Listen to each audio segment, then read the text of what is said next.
Hello students, welcome to Topstone. तो आज की इस वीडियो में हम बात करने वाले हैं metals and non metals, chapter number 3 class 10th का एनसीईआरटी का, जिसके हम इंटेक्स एक्सरसाइज के सॉल्यूशंस देखेंगे। तो जितनी भी हमने लास्ट वीडियोस देखी हैं उसके अंदर हमने सारे टॉपिक्स कवर किए हैं, लेकिन हमने डिलीटेड टॉपिक्स को नहीं पढ़ा जो डिलीट हो चुके हैं। 30% सिलेबस जो डिलीट हुआ है सीबीएसई के अकॉर्डिंग, तो वो वाले टॉपिक्स अभी हमने कवर नहीं किए हैं। ठीक है, वो टॉपिक्स हम बाद में कवर करेंगे। पहले हम जितने अभी आने हैं बोर्ड के एग्जाम्स में उतने टॉपिक्स कवर किए हैं। तो आज हम देख रहे हैं इंटेक्स एक्सरसाइज के सॉल्यूशंस। तो क्वेश्चन नंबर 1 है, give an example of a metal which is liquid at room temperature. तो यहाँ पर हमें मेटल्स के नाम बताने हैं जो लिक्विड होता है रूम टेम्परेचर पे। तो हम लास्ट वीडियो में सब कुछ पढ़ चुके हैं, तो आंसर होगा इसका मरकरी। ठीक है, तो next is that can be easily cut with a knife. ऐसे मेटल का नाम बताना है जिसको हम नाइफ से कट कर सकते हैं, तो आंसर होगा सोडियम। ठीक है, metal that can be easily cut with a knife is sodium. Next is the best conductor of heat. ठीक है, सिल्वर हो जाएगा answer. And the poor conductor of heat metal हो जाएगा मरकरी एंड लेड। ठीक है, तो आप लेड भी खाली बोल सकते हैं। अगर एक पूछा हुआ है तो लेड बताना पहले, अगर मोर देन वन पूछा हुआ है तो mercury and lead. So next question is question number 2, explain the meanings of malleable and ductile. ठीक है, तो मेलिएबिलिटी का मतलब क्या होता है कि जब हम किसी भी मेटल को बीट करके उसको शीट बना सके। ठीक है, तो आयरन आप कह सकते हैं, आयरन की शीट्स आपने देखी ही हैं। और नेक्स्ट डक्टिलिटी है। डक्टिलिटी का मतलब है metals that can be drawn into thin wires, जैसे कि एग्जांपल आप ले सकते हैं कॉपर। ठीक है, सो नेक्स्ट क्वेश्चन एक्सरसाइज 2 मतलब पेज नंबर 46 की question answers. So first question है, why is sodium kept immersed in a kerosene oil. ठीक है, तो सोडियम को क्यों केरोसिन ऑयल के अंदर रखा जाता है? बिकॉज सोडियम क्या होता है, बहुत ही ज़्यादा हाईली रिएक्टिव मेटल होता है जो एयर के कांटेक्ट में इजीली से रिएक्शन कर लेता है और इजीली जो है ऑक्साइड बना देता है। और इसका एक और रीज़न भी होता है, अगर हम इसे ओपनली रख देंगे एयर में तो ये फायर इजीली कैच कर लेता है। सो इसीलिए इसको क्या है, इमर्स मतलब रखा जाता है केरोसिन ऑयल के अंदर। ठीक है, सो next question is question number 2, right equations for the reactions of iron with steam. तो यहाँ में रिएक्शंस लिखनी है, इक्वेशंस बनानी है आयरन की स्टीम के साथ।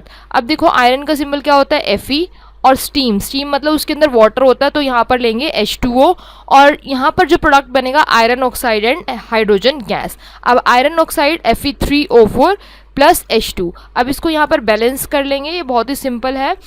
नेक्स्ट यहाँ पर है calcium and potassium with water. अब calcium and potassium with water आप देख सकते हैं किस तरह से कैल्शियम को रिएक्ट करा है वाटर के साथ, Ca सिंबल होता है H2O।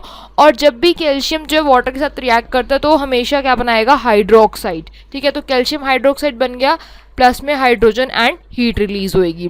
नेक्स्ट इज जब पोटेशियम रिएक्ट करेगा वाटर के साथ तो प्रोडक्ट क्या बनेगा, potassium hydroxide and hydrogen gas, और हीट जो है वो रिलीज होएगी।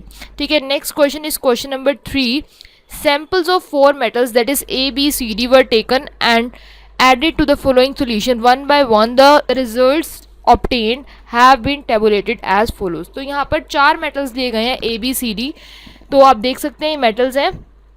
अब यहाँ पर एक टेबल बनी हुई है जिसमें आयरन सल्फेट, कॉपर सल्फेट और zinc sulphate and silver nitrate. तो यहाँ पर जो है use the table above to answer the following questions about metals. तो हमें यहाँ पर इस टेबल को देख के जो है क्वेश्चंस के आंसर देने हैं कि यहाँ पर जो 4 मेटल्स हैं इनमें से कौन सा मोस्ट रिएक्टिव मेटल होगा। तो यहाँ पर क्या किया है कि अगर हम ए की रिएक्शन मतलब एक जो है ए, उसको सबके साथ रिएक्ट करना पड़ेगा। जैसे फर्स्ट आयरन सल्फेट के साथ देन कॉपर सल्फेट, लेकिन जिंक और नाइट्रेट की, सिल्वर नाइट्रेट के साथ कुछ भी नहीं है, ब्लैंक है। तो हमें जहाँ जहाँ पर ये लिखे गया है जैसे डिस्प्लेसमेंट, नो रिएक्शन, इस तरह से एक बार उनको ही देखना है। जैसे फर्स्ट यहाँ पर है एक्सप्लेनेशन में, अगर हम देखें तो A प्लस FeSO4 मतलब A मेटल लिया, उसकी जो हमने रिएक्शन करी है आयरन सल्फेट के साथ, आप देख सकते हैं पहले आयरन सल्फेट के साथ, इसके बाद यहाँ पर नो रिएक्शन हुई। बिकॉज यहाँ पर नो रिएक्शन क्यों लिखा है, बिकॉज जो A है वो लेस रिएक्टिव है देन आयरन से, मतलब A is less reactive than iron. तो आयरन यहाँ पर मोर रिएक्टिव हुआ A से, इसीलिए कोई भी रिएक्शन नहीं हुई। अब देखो A मेटल है वो क्या कर रहा है, कॉपर सल्फेट, मतलब कॉपर सल्फेट के साथ जब उसने रिएक्शन करी तो डिस्प्लेसमेंट हुई, मतलब A is more reactive than copper, मतलब डिस्प्लेस हो गया ना, A ज़्यादा रिएक्टिव है यहाँ पर। ठीक है, कॉपर से। अब नेक्स्ट है B रिएक्शन। B में क्या है, डिस्प्लेसमेंट हो रही है, B में आयरन सल्फेट के साथ रिएक्शन होगी और यहाँ पर B क्या हो गया, मोर रिएक्टिव देन आयरन। ठीक है, बिकॉज यहाँ पर आयरन है। नेक्स्ट है बी की ZnSO4 के साथ। ठीक है, अब यहाँ पर नो रिएक्शन, कोई भी रिएक्शन नहीं होगी, क्योंकि जब भी कोई रिएक्शन नहीं होगी इसका मतलब जिस एलिमेंट के साथ रिएक्शन हो रही है, जिस मेटल के साथ रिएक्शन हो रही है, तो वो लेस रिएक्टिव हो जाएगा। यहाँ पर B is less reactive than zinc. अब देखो थर्ड पार्ट सी, मतलब आयरन सल्फेट के साथ कोई भी रिएक्शन नहीं हो रही। जब आयरन सल्फेट के साथ कोई भी रिएक्शन नहीं हो रही तो इसका मतलब सी क्या है, वो लेस रिएक्टिव है आयरन से। ठीक है, नेक्स्ट यहाँ पर है नो रिएक्शन। अब नो रिएक्शन किसके साथ है, कॉपर सल्फेट के साथ। ठीक है, तो कॉपर सल्फेट के साथ नो रिएक्शन है, इधर जिंक सल्फेट के साथ भी नो रिएक्शन। तो यहाँ पर आप देख सकते हैं कॉपर सल्फेट के साथ नो रिएक्शन है, तो सी लेस रिएक्टिव हो गया यहाँ पर। ठीक है, यहाँ पे भी लिख देती हूँ C is less reactive than iron. अब नेक्स्ट में भी नो रिएक्शन था जिंक सल्फेट के साथ, तो C is less reactive than zinc. अब नेक्स्ट पार्ट आप चेक कर सकते हैं टेबल में से, यहाँ पर सिल्वर नाइट्रेट के साथ डिस्प्लेसमेंट रिएक्शन हो रही है। जब डिस्प्लेसमेंट रिएक्शन हो रही है सिल्वर नाइट्रेट के साथ, तो पहले फॉर्मूला देख लो, सी की जब AgNO3 के साथ हो रही है तो क्या प्रोडक्ट बनेगा। ठीक है, सी कोई भी मेटल है तो यहाँ पर Ag जो है वो डिस्प्लेस होगा, सी इज मोर रिएक्टिव, तो क्या हुआ, सी ज़्यादा रिएक्टिव है किससे, सिल्वर से, Ag से। अब देखो लास्ट पार्ट यहाँ पर डी। अब डी में देखो यहाँ पर कोई भी रिएक्शन नहीं हो रही, ना तो आयरन सल्फेट, ना कॉपर सल्फेट, ना जिंक सल्फेट है, ना सिल्वर नाइट्रेट। तो इसका जो सोल्यूशन है वो देखो डी प्लस FeSO4 सारी चारों के साथ रिएक्शन हो रही है, नो रिएक्शन, तो डी सबसे ही ज़्यादा लेस रिएक्टिव है, आयरन से भी, कॉपर से भी, जिंक से भी। ठीक है, तो यहाँ पर हमसे क्वेश्चन पूछा गया था कि सबसे ज़्यादा जो है मोस्ट रिएक्टिव मेटल कौन सा होगा।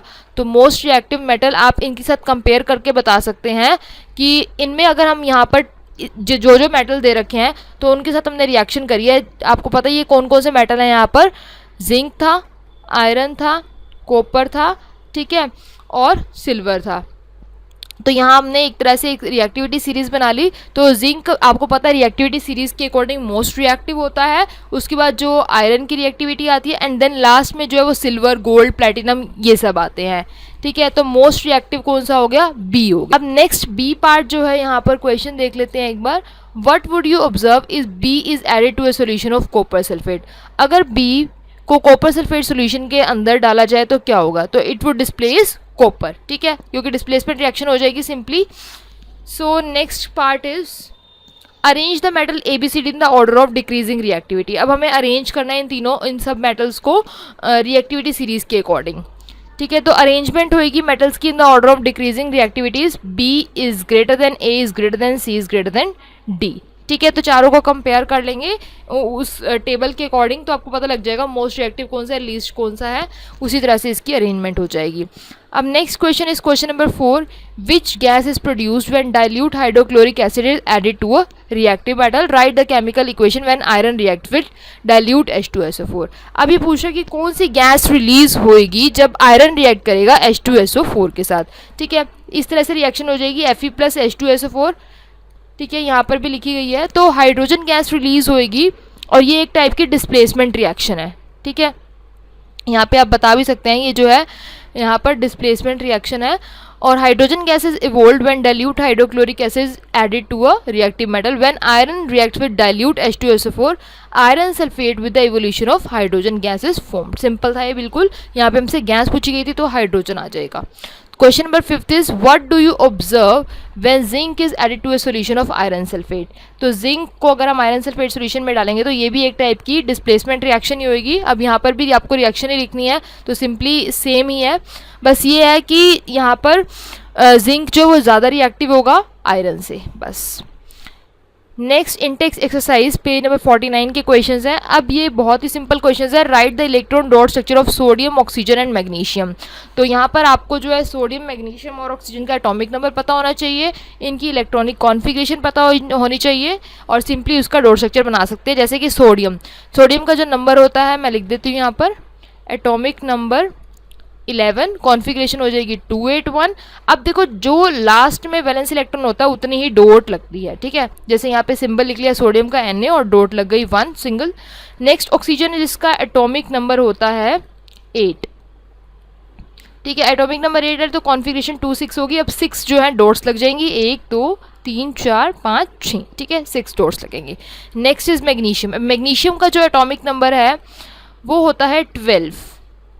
ठीक है। 12 होता है तो कॉन्फ़िगरेशन हो जाएगी 2a2, जितने वैलेंस इलेक्ट्रॉन है लास्ट में आउटर मोस्ट शेल में उतनी डॉट्स लगती हैं, तो mg और यहाँ पर 2 डॉट्स। बहुत ही सिंपल था। Next is show the formation of Na2O and MgO by the transfer of electrons. अब देखो Na2O मतलब sodium oxide and magnesium oxide की जो फॉर्मेशन बनानी है। सो बहुत ही सिंपल है, ये हम लास्ट की वीडियोज़ में डीपली पढ़ चुके हैं। सिंपल है, यहाँ पर Na2O है तो Na2 हो जाएंगे और O जो है वो 1 टाइम आएगा। अब यहाँ पर 2 बार Na लिख लिया हमने, और जितने जितने इनके वैलेंस इलेक्ट्रॉन होते हैं 281 के अकॉर्डिंग 1 जो है वो दोनों साइड लग जाएगा, और ऑक्सीजन के कितने हो जाएंगे 2 6 कॉन्फ़िगरेशन मतलब 6 जो है यहाँ पर आप लगा लेंगे। और सिंपली जो है आप देख सकते हैं क्रॉस लगा रखे हैं 1 2 3 4 5 6। अब क्या किया Na2 मतलब ऑक्सीजन को 2 इलेक्ट्रॉन्स चाहिए अपना ऑक्टेट पूरा करने के लिए, ठीक है। जब 2 8 होगा तभी उसका ऑक्टेट कंप्लीट होगा ना, तो एक इलेक्ट्रॉन जो है वो Na से ले लेगा इस वाले, और एक इस वाले Na से, 2 Na से एक एक इलेक्ट्रॉन लेगा, तब जाके उसकी कॉन्फ़िगरेशन जो है स्टेबल होएगी। सो Na2 Na के ऊपर इसकी वजह से प्लस चार्ज आ जाएगा और O के ऊपर माइनस चार्ज आ जाएगा। सो नेक्स्ट है यहाँ पर MgO के अंदर क्या है, Mg की जो कॉन्फ़िगरेशन होती है वो होती है 282, उसी तरह से ऑक्सीजन की होती है 26। अब देखो यहाँ से जब 2 इलेक्ट्रॉन्स चले जाएंगे ऑक्सीजन के पास तभी इसका ऑक्टेट कंप्लीट होगा, तो यहाँ पर MgO मतलब Mg 1 टाइम आएगा और O भी 1 टाइम आएगा, और इनकी जो डॉट्स हैं वो जितने वैलेंस इलेक्ट्रॉन है उतने लगा लेंगे। सो यहाँ पर 2 डॉट्स लग जाएंगे और 6 क्रॉसेस लग जाएंगे इसके अकॉर्डिंग, और उसी तरह से इसकी फॉर्मेशन बन जाएगी। अब देखो नेक्स्ट पार्ट यहाँ पर क्वेश्चन क्या पूछा गया है, third part, what are the ions present in these compounds, मतलब इनके अंदर Na2O और MgO में कौन कौन से आयंस प्रेजेंट हैं। सो यहाँ पर आयंस हो जाएंगे सिंपली, बहुत सिंपल है, Na2O के अंदर Na प्लस मतलब जिसके ऊपर जो भी चार्ज होता है वो उसके आयंस होते हैं। सो यहाँ पर Na जो है वो कैटायन होगा और O2 माइनस उसका एनायन होगा। उसी तरह से MgO के अंदर Mg2 प्लस उसका कैटायन होगा और O2 माइनस एनायन होगा, ठीक है। तो सिंपली आयंस पूछे हुए थे तो आप बता सकते हैं Na plus O2 minus Mg2 plus and O2 minus. So next question is question number 2, why do ionic compounds have high melting points. ये बहुत इंपॉर्टेंट क्वेश्चन है, एग्जाम्स में हमेशा पूछा जाता है। आयनिक कंपाउंड्स का हाई मेल्टिंग और बॉइलिंग पॉइंट क्यों होता है, बिकॉज जो यहाँ पर आयनिक कंपाउंड होते हैं वो कंप्लीट ट्रांसफर ऑफ इलेक्ट्रॉन से बनते हैं, ठीक है। जैसे फॉर एग्जांपल अगर मैं आपको बताऊँ NaCl, ठीक है।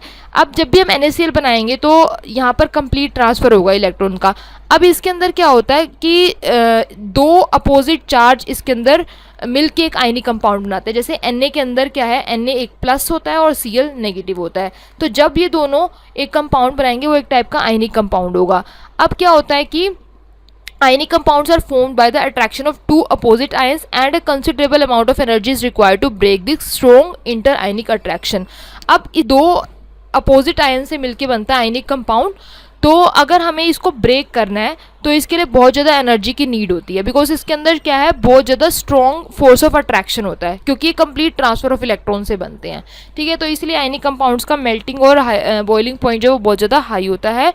सो आज की वीडियो के लिए इतना ही। आज की वीडियो के अंदर हमने इंटेक्स एक्सरसाइज के पेज नंबर 40, 46 और 49 के क्वेश्चंस देखे हैं। इसमें आगे भी इंटेक्स क्वेश्चंस हैं लेकिन वो हम अभी नहीं देख रहे बिकॉज वो आपके सिलेबस से कट हो चुके हैं 30% डिलीटेड सिलेबस के according. So thank you for watching this video. अगर आपको ये वीडियो अच्छी लगी तो please like, share and comment.